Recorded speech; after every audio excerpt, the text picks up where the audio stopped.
bahwa nanti akan ada Imam Mahdi dalam konteks tertentu, gitu kan. Beririsan ya. Beririsan gitu kan.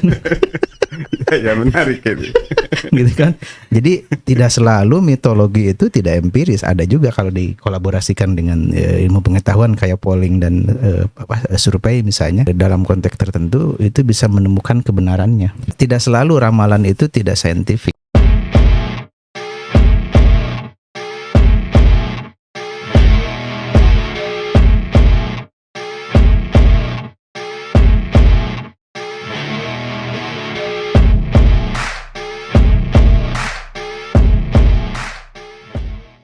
Wah, ini kacamata saya ketinggalan nih. Kalau ngobrol masalah ini, topanya harus pakai kacamata biar kelihatan agak serius begitu, Dok. Siap. Teman-teman, salam hangat, Rahayu Bagja Waluya. Assalamualaikum warahmatullahi wabarakatuh.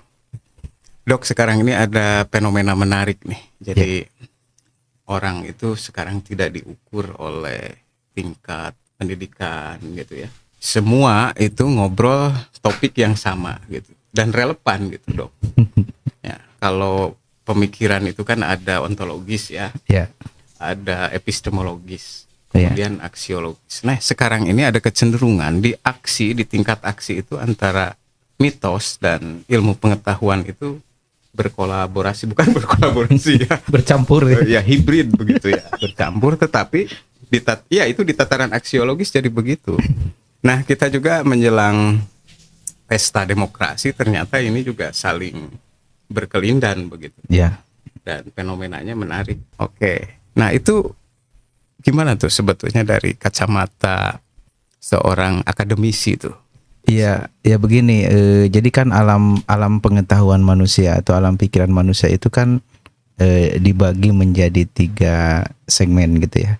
Yang pertama ada yang berkaitan dengan saintifik atau ilmu pengetahuan yang bersifat empiris gitu ya. Yang kedua pengetahuan yang bersifat filosofis gitu ya. Dan yang ketiga pengetahuan yang posisinya itu di mitologi gitu kan, atau mitos-mitos yang berkembang di masyarakat. Dan dalam konteks alam pikiran manusia Indonesia itu mitologi itu dominan. Dan sebagaimana juga terjadi di Eropa gitu kan, sebelum masuk ke ranah scientific yang modern itu ya, itu alam pikiran manusia masih didominasi oleh mitologi, mitos-mitos dan kepercayaan-kepercayaan tertentu gitu kan. Tentu kalau kaitannya dengan pemilihan presiden tahun 2024 gitu ya, saya tidak heran kalau misalnya ada keyakinan-keyakinan seperti itu, dan memang tumbuh di masyarakat kita secara antropologis ya, atau secara sosiologis juga memang keyakinan-keyakinan terhadap mitologi itu sangat kuat gitu kan di masyarakat kita. Dan misalnya tadi ada yang memprediksi bahwa calon tertentu, presiden tertentu itu sudah diramalkan oleh tokoh tertentu gitu ya, yang misalnya akan jadi pada tahun 2024 misalnya. Nah, ini menurut saya juga tidak hanya konteks mitologi, dan itu juga bisa diukur sebenarnya kebenarannya lewat pengetahuan sains, misalnya lewat prediksi-prediksi empiris seperti survei, kemudian juga jajak pendapat atau polling, segala macam itu bisa dalam titik tertentu bisa berkolaborasi, beririsan gitu kan. Ya menarik itu. Gitu kan. Jadi tidak selalu mitologi itu tidak empiris, ada juga kalau dikolaborasikan dengan ilmu pengetahuan kayak polling dan survei misalnya, dalam konteks tertentu itu bisa menemukan kebenarannya. Dan itu ramalan juga banyak yang akurat nih, ramalan cuaca itu akurat. Itu juga sama kan sebetulnya ramalan kan. Iya. Berbasis data kan gitu. Kayak begitu ya. Iya, tidak selalu ramalan itu tidak saintifik gitu ya, tapi ada juga hitung-hitungannya gitu kan ya, ada juga ilmu-ilmu yang menghitung ke arah situ gitu kan. Dan sebenarnya orang-orang terdahulu itu gitu ya bisa memprediksi, bisa meramalkan itu karena memang orang menyebutnya mitologi, tapi bagi sebahagian kelompok tertentu itu bukan mitos, tetapi juga justru itu sains. Ya berdasarkan penemuan misalnya. Saya punya temen yang contoh gini lah, bicara tentang santet misalnya ya, yang dulu orang memperdebatkan itu adalah bagian dari satu ilmu yang teka hati kusirah gitu ya. Ya. Tetapi beberapa ilmuwan fisika sebenarnya itu hal yang biasa gitu kan, ada kontak fisika dan kimia yang itu sudah dipelajari sejak lama gitu kan, memindahkan energi tertentu ke makhluk yang lain gitu kan, ternyata itu jadi ilmu pengetahuan gitu ya gitu kan. Dan sama saja juga kan tadi misalnya persoalan-persoalan yang terkait dengan mitologi atau kepercayaan, misalnya contoh misalnya ramalan seorang Gus Dur yang memprediksi bahwa mohon maaf misalnya kalau saya menyebutkan Prabowo akan jadi presiden pada tahun 2024, ya bisa jadi gitu ya dengan ramalannya itu gitu kan. Dan kita melihat kecenderungan survei hari ini juga kan mengarah ke situ gitu ya. Ya. Tapi saya bukan mendiskreditkan Ganjar dan Anies ya. gitu ya. Ini hanya perbincangan biasa aja. Tetapi sekali lagi yang namanya mitos di Indonesia itu bukan barang baru. Bahkan juga ini kajian yang serius dalam konteks akademik juga dikaji itu. Dan itu cenderung dominan juga ya, masyarakat juga berterima kan dengan itu. Oh iya, jadi Nah itu. gini ya, kalau kita bagi kan masyarakat kita kan berkelas-kelas kan gitu ya. Misalnya kalau bagi masyarakat awam itu kan itu cenderung lebih percaya kepada hal yang mitos itu gitu kan, yang yang berpengaruh di masyarakat, hal yang seperti itu. Karena taraf pengetahuan mereka kan nggak nyampe ke aras yang lebih tinggi, misalnya saintifik yang modern itu nggak ngerti. Ngertinya yang gitu-gituan. Makanya dulu orang tua kita kan ceritanya dongeng, bertutur gitu kan segala macam.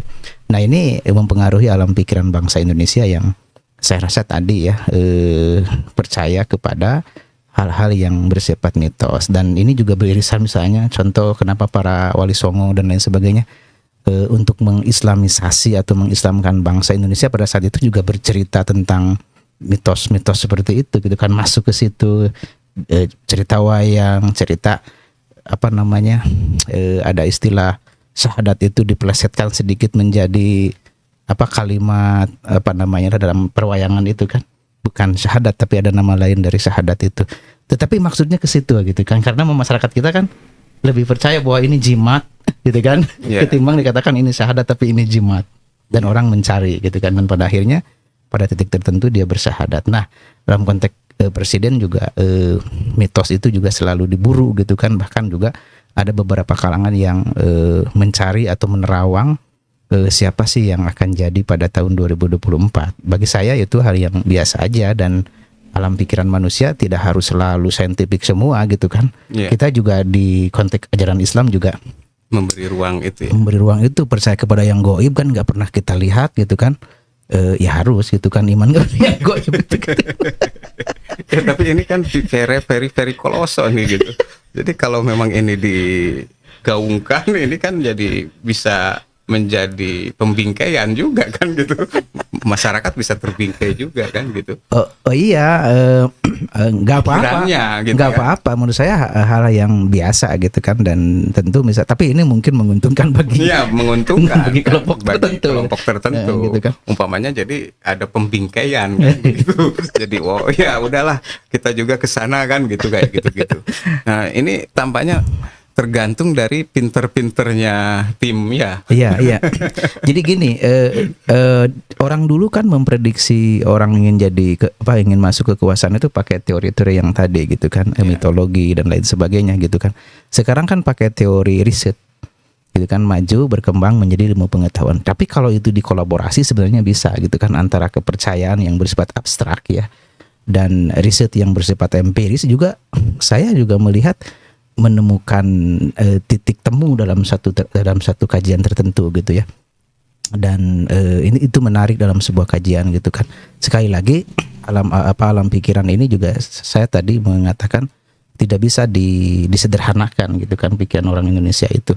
Dan banyak di kita yang percayalah terhadap hal-hal yang seperti itu gitu kan. Saya juga termasuk orang yang mengkaji ya teori-teori klasik seperti itu ya, teori-teori tentang mitologi yang berkembang di Jawa misalnya, mitologi yang berkembang di Sunda, atau juga mitologi-mitologi yang ada di daerah-daerah tertentu yang orang-orang tua kita buhun baheula gitu ya, mereka sudah bisa bukan memastikan, sudah bisa memprediksi bahwa nanti di tahun 2024 itu bakal ada calon yang seperti ini gitu kan.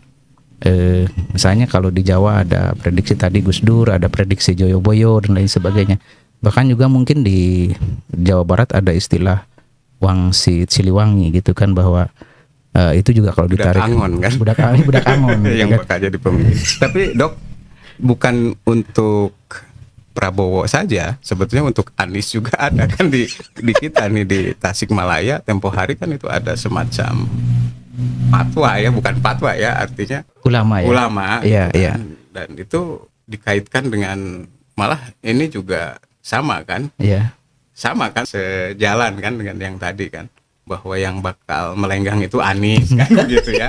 Jadi memang ini sebetulnya ketiga calon ini juga ada nih unsur-unsur itunya begitu Iya, ya. iya. Ganjar juga kan sama Ada. kan gitu. Jadi gini, kalau kita sambungkan memang ada 3 ini mazhab mungkin kalau Ya.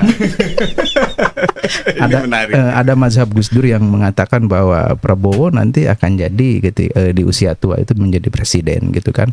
Dan itu sudah tersebar kan di berbagai media, baik media mainstream atau media YouTube atau media sosial gitu ya. Yang kedua juga ada yang mengkaitkan bahwa kalau kaitannya dengan Wangsit Jayabaya itu yang berakhiran ga gitu kan. Iya, iya. Yang berakhiran ga gitu kan, kan dulu udah Bowo gitu kan, udah Jokowi Joko gitu kan.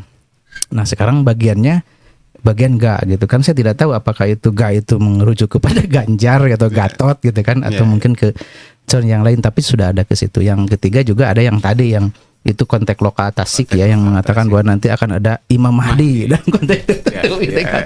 Dan setiap orang kan tadi punya keyakinan, ramalan, kepercayaan, bahkan juga mendambakan satu ratu adil yang hadir dalam kehidupannya gitu kan, di saat situasi global yang tidak menentu, kehidupan yang sengkarut gitu kan ya, banyak frustasi segala macam gitu kan.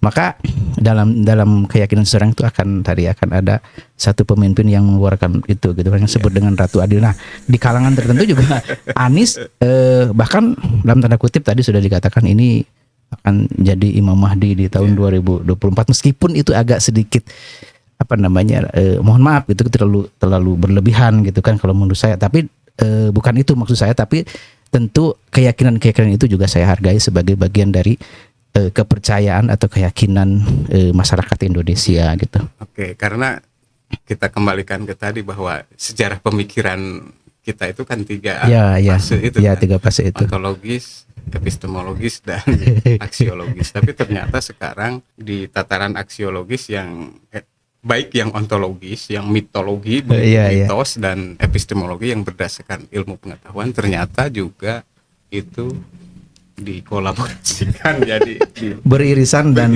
berkolaborasi begitu ya. Oke teman-teman, menarik.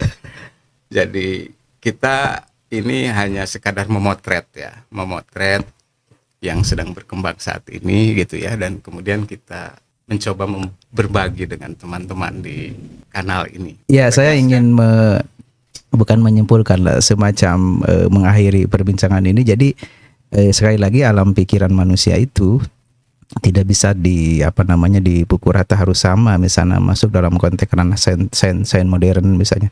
Tetapi masyarakat kita, apalagi masyarakat Indonesia yang sangat majemuk ya, yang multikultural, kemudian juga pluralisme dan lain sebagainya, keyakinan akan hal seperti itu ya satu kemestian dalam masyarakat yang plural, dan tentu kita sangat menghargai, menghormati pikiran-pikiran seperti itu. Yang penting bagi keindonesiaan, bagi kebangsaan kita tidak merusak ya, dan bisa berjalan seiringan. Mudah-mudahan Pilpres di 2024 itu siapapun yang jadi, tentu itu pilihan masyarakat.